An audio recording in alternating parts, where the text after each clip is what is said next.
Hi అండి. నమస్తే. Welcome back to Bujjamma వంటిల్లు. ఈరోజు మన వీడియోలో గుంటూరు స్పెషల్ గోంగూర పులావ్‌ని ఎలా చేయాలో చూపించబోతున్నానండి. దాని ప్రాసెస్ ఏంటో చూసేద్దాం. దానికోసం ముందుగా రైస్‌ని నానపెట్టుకోవాలండి. నేనిక్కడ ఒక గ్లాస్ వరకు నార్మల్ రైస్‌ని తీసుకొని 2 సార్లు శుభ్రంగా కడిగేసేసి మరికొద్దిగా వాటర్‌ని వేసి నానపెట్టుకున్నానండి. ఇవి ఒక అరగంట పాటు నానపెట్టుకుంటే సరిపోతుందండి. ఈ బియ్యం నానేలోపు స్టవ్ ఆన్ చేసి ఒక కుక్కర్‌ని పెట్టుకొని అందులోకి 3 టేబుల్ స్పూన్స్ వరకు ఆయిల్‌ని వేసుకోవాలండి.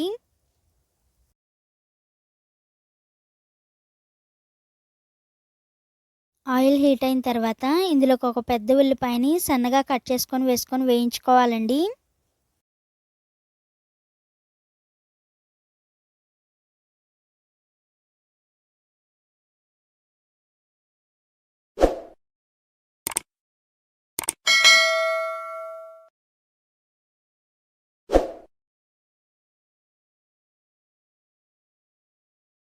ఈ ఆనియన్స్‌ని మంచి గోల్డెన్ కలర్ వచ్చేంత వరకు వేయించుకోవాలండి. ఈ విధంగా వేగితే సరిపోతుందండి. ఇప్పుడు వీటిని ఒక బౌల్‌లోకి తీసుకొని పక్కన పెట్టేసుకోండి.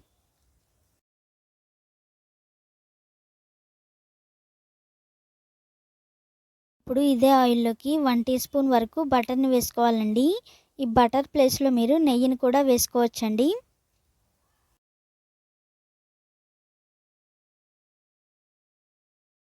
బటర్ పూర్తిగా కరిగిన తర్వాత ఇందులోకి హోల్ బిర్యానీ మసాలాస్‌ని వేసుకొని వేయించుకోవాలండి.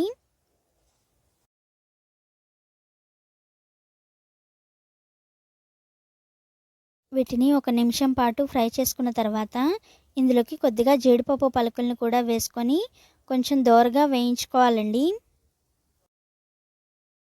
ఇప్పుడు ఇందులోకి 4 పచ్చిమిరపకాయలని మధ్యకి చీల్చుకొని వేసుకోండి.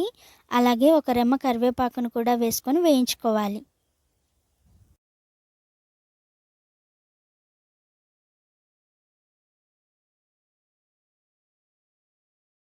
అలాగే ఒక గుప్పెడు వరకు కొత్తిమీర తరుగుని, ఒక గుప్పెడు పుదీనా తరుగును కూడా వేసుకొని ఒక 2 నిమిషాల పాటు వేయించుకోవాలండి.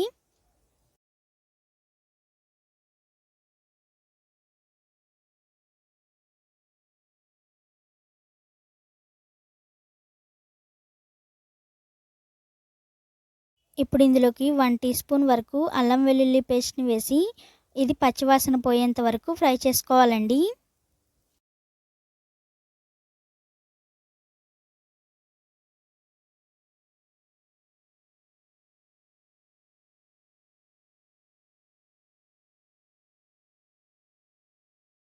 అడుగు పట్టకుండా మధ్య మధ్యలో ఈ విధంగా గరిటెతో కలుపుకుంటూ వేయించుకున్న తర్వాత ఇప్పుడు ఇందులోకి ఒక కట్ట వరకు గోంగూరని వేసుకోవాలండి.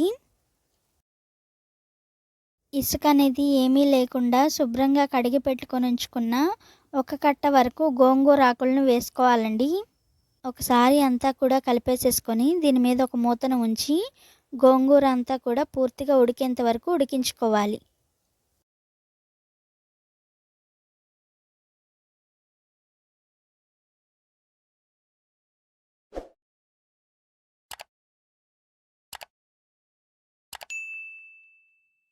ఇప్పుడు ఒకసారి మూతను తీసి చూద్దామండి. గోంగూర అయితే బాగా ఉడికిపోయింది.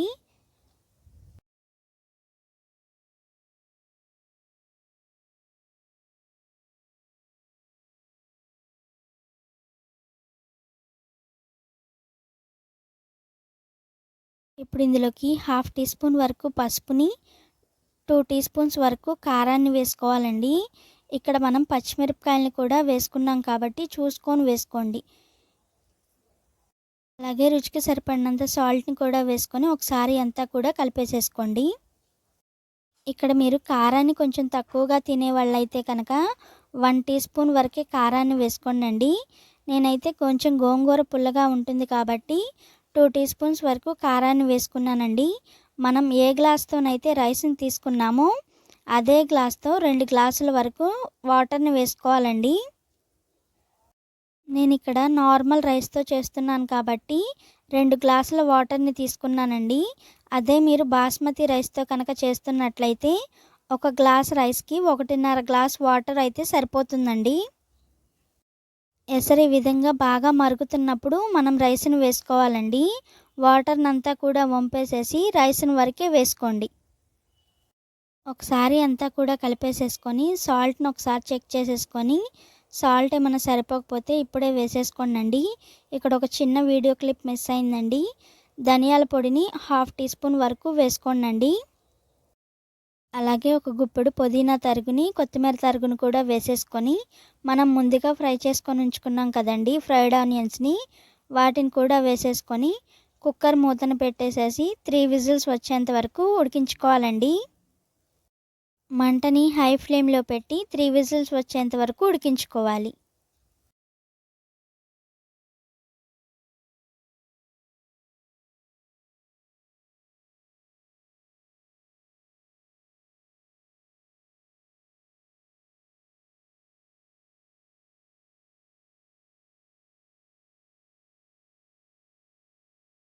ప్రెషర్ అంతా కూడా పోయిన తర్వాత కుక్కర్ మూతను తీసి రైస్ని ఈ విధంగా గరిటెతో అడుగు నుంచి ఈ విధంగా కలుపుకోవాలండి.